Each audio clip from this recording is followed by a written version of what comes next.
வணக்கம் நண்பர்களே. டிஎன்பிஎஸ்சி தேர்வுக்கான ரொம்ப முக்கியமான தினசரி நடப்பு நிகழ்வுகளுக்கு உங்களை வரவேற்கிறேன். வாங்க, இன்னைக்கு என்னென்ன செய்திகள் இருக்குன்னு பார்க்கலாம். அடுத்த 5 நிமிஷத்துல உங்க தேர்வு வெற்றிக்கு தேவையான அத்தனை முக்கிய செய்திகளையும் நாம வேகமா பாத்துடலாம். ரெடியா? வாங்க ஆரம்பிக்கலாம். சரி, நாம முதல்ல பார்க்க போறது அரசாங்கத்தோட முக்கிய முடிவுகளையும் பொருளாதார ரீதியான அறிவிப்புகளையும் பத்தி தான். இங்க பாருங்க, ஒரு முக்கியமான அறிவிப்பு வந்திருக்கு. மத்திய அரசு பெட்ரோல், டீசல் மேல இருக்கிற கலால் வரிய 1 லிட்டருக்கு 10 ரூபாய் குறைச்சிருக்காங்க. ஆனா இங்க தான் ஒரு சின்ன ட்விஸ்ட் இருக்கு. இந்த வரி குறைப்பு நம்ம பெட்ரோல் போடுற விலையை குறைக்காது.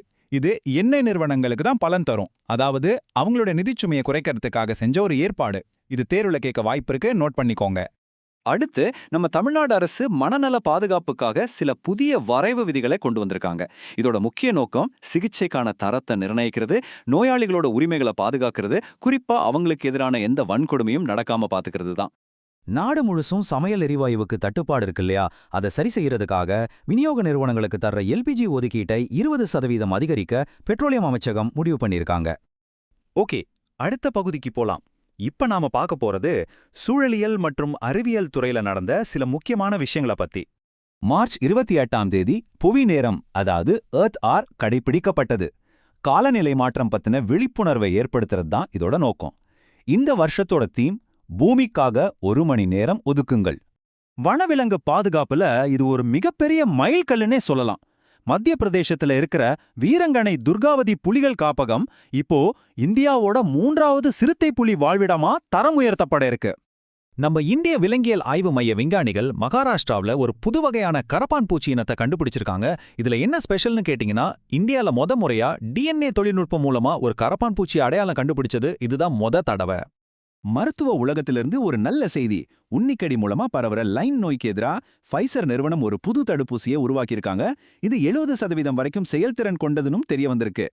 அஸ்ஸாம்ல இருக்கிற சோனோவால் கச்சாரி பழங்குடியினரோட பாரம்பரிய அறிவு எவ்வளவு ஆழமானதுன்னு ஒரு புதிய ஆய்வு சொல்லுது.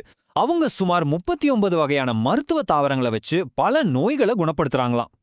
வாங்க, இப்ப நாம சர்வதேச அளவிலும் பாதுகாப்புத்துறை சம்பந்தமாவும் நடந்த சில முக்கிய செய்திகளை பார்க்கலாம். நம்ம அண்டை நாடான நேபாளத்தோட 47வது பிரதமரா பாலேந்திர ஷா பதவியேற்றிருக்காரு. இவருக்கு வெறும் 35 வயசு தான் ஆகுது. இதன் மூலமா நேபாளத்தோட மிக இளம் வயது பிரதமருங்கிற சாதனையை படைச்சிருக்காரு.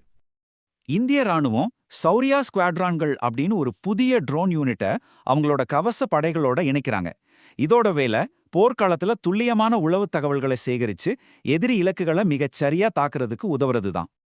சரி, இப்போ நாம பார்த்த எல்லா செய்திகளையும் ஒரு தடவை வேகமா ரிவைஸ் பண்ணிடலாம். இது உங்க தேர்வுக்கு ரொம்ப யூஸ்ஃபுல்லா இருக்கும். முதல் கேள்வி, வீரங்கனை துர்காவதி காப்பகம் எங்கே இருக்கு? கொஞ்சம் யோசிச்சு பாருங்க. ஆமா, சரியான பதில் மத்திய பிரதேசம். அடுத்த கேள்வி, சௌரியா ஸ்குவாட்ரான்கள் அப்படிங்கிறது எதோட தொடர்புடையது? அருமை! இது இந்திய ராணுவத்தோட ஒரு புத்தம் புதிய ட்ரோன் பிரிவு.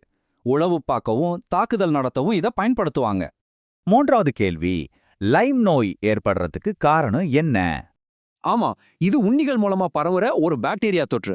இதை நல்லா ஞாபகம் வச்சுக்கோங்க. சரி, கடைசியா உங்களுக்கான ஒரு கேள்வி. இன்னைக்கு நாம பார்த்த செய்திகள்ல உங்க தேர்வுக்கு எது ரொம்ப முக்கியம்னு நீங்க நினைக்கிறீங்க? இத பத்தி யோசிக்கிறது உங்க தயாரிப்பை இன்னும் கூர்மையாக்கும். மீண்டும் சந்திப்போம்.